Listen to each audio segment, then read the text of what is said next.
In this tutorial, I'll show you how to watch ESPN Plus on your TV so you can enjoy live sports and exclusive content on the big screen. Start by subscribing to ESPN Plus through the app or website.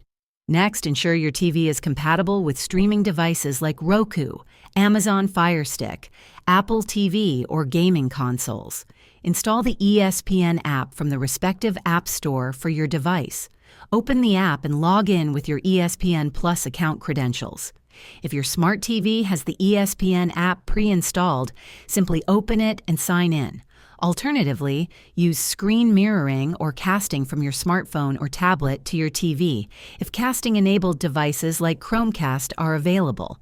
For offline viewing, download content on your mobile device beforehand if you're traveling or lack internet access. If this video helped you, please like and subscribe to this channel for more tips. Thanks for watching and enjoy ESPN Plus on your TV.